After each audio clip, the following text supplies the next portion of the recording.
Where do I belong? A self-reflecting journey. I was given a voice to speak my truth and my story. During this trip, we had learned to tell stories from our hearts and not our mind. This is my story. Hello, Namaskar, Goe. This is how we say hello in English, Bengali, and in Mi'kmaq. All nations have their own tradition, language, and culture that allows them to create relations with people of their community and helps to identify who they are. My name is Momiti, and I'm a child of first-generation immigrants. That means I am the child of parents who were first to immigrate from Bangladesh to Canada in their family. All my life, I have struggled to find my sense of belonging and who I am.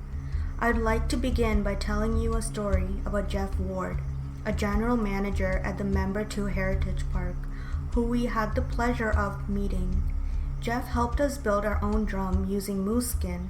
He had explained that by building our drum, we are allowing our spirit to become in contact and connect with our drum. He further explained how the drum beat in their tradition symbolizes the heartbeat of Mother Earth and allows us to connect to the Great Spirit. During the process, I was having a very difficult time assembling the string with the holes in the skin that would eventually be the top of the drum. Jeff noticed I was struggling and came over to help. When he picked up a moose string I was given, he had noticed a tight knot, so he chose another moose skin that surprisingly also had a tight knot. Jeff then began by explaining to me how the tight knots in the string symbolized the struggle and tension that I was feeling within myself. The struggle within myself to find my identity and my place in this world. At this point, I began to question, where do I belong? What is my true identity? And these questions provided a foundation for our sharing circle in which we introduced ourselves to elders and traditional knowledge holders. I was constantly at war with my cultural identity. I was a separation between two unique worlds, both enticing me to choose between the two. I was born in Montreal, and from a young age I was immersed in my tradition and culture through dancing and attending temples for prayer. When I was 8 years old, I moved to Cornwall, a little city of 42,000 people, where I experienced a huge culture shock. Growing up in Cornwall, I had no place to celebrate my tradition and culture, so moving from an environment of diverse culture and tradition to a place where I could not freely express parts of myself through different forms of outlets made me feel disconnected, disoriented, and not appreciate a part of who I am. Along my journey, I was constantly exploring these questions, especially when I attended my first powwow. During the powwow, people were happily celebrating their tradition through their dancing and embracing their beautiful embroidered clothing called regalia. Their love for their heritage was radiating from within their hearts, and the drum beat soon became one with their heartbeat. Attending the powwow and seeing the musicians from the community sing reminded me of my own tradition and culture, and being at the powwow made me feel a connection to a part of myself that I had forgotten. It reminded me of how I used to engage in my own traditional and cultural dancing and singing of my heritage songs. This journey not only guided me towards reminding me of who I am, but also brought out parts of my personality that helped to shape my identity and put in perspective of the person I wanted to be.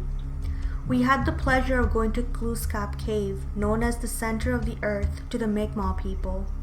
Clifford Paul of Unamaki Institute of Natural Resources was our guide for the 7-kilometer hike. Clifford explained that it is known as the center of the earth because it is the final resting place of Glooscap before he left the people into another world through the center of the universe known as the cave. This was my first time hiking, and the emotions and feelings of the place were unexplainable. The journey consisted of climbing down a 100-feet ravine and following a mountain stream to arrive at our final destination. This trail challenged us physically, mentally, emotionally, and spiritually. The hike would have not been complete without bravery, courage, and love of Mother Earth, as Frank Muse had said from the beginning of our journey. I thought I was taking care of the land, but really, the land was taking care of me. The feeling of walking the path of our ancestors in a sacred place made me feel a sense of pride and accomplishment, and appreciative of the fact that our ancestors are present guiding us through the rocky and slippery trail. I was hesitant at the beginning of the hike, as I believed I did not possess the qualities to motivate me, thus preventing me from thinking that I had what it takes to accomplish the trail.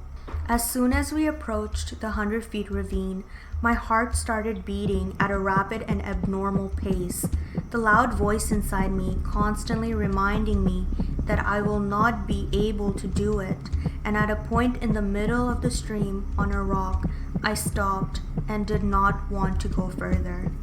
But the constant motivation and helping hand of my peers allowed me to overcome my fears and see the center of the earth for the beautiful and sacred place that it is. I felt a sense of euphoria as we took the final steps on our journey and reached Glooskap Cave. I felt the fire in my soul burning intensely as the constant motivation, humility, love, and acceptance my peers showed uplifted my spirits. During our hike, Clifford explained how everyone helped to keep our inner fire going, but most of the intensity and burning of the fire within ourselves was ignited by our own choices to have an open mind and free our bodies both physically and mentally to the opportunities. My sense of belonging will always be a constant search and inner battle for me, but as Clifford mentioned, nature cannot be conquered. There's always room to learn and challenge new things that allow us to grow and discover new parts of ourselves.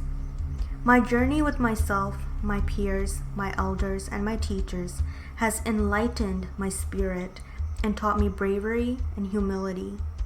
It has allowed me to overcome my fear and accomplish what I thought was impossible.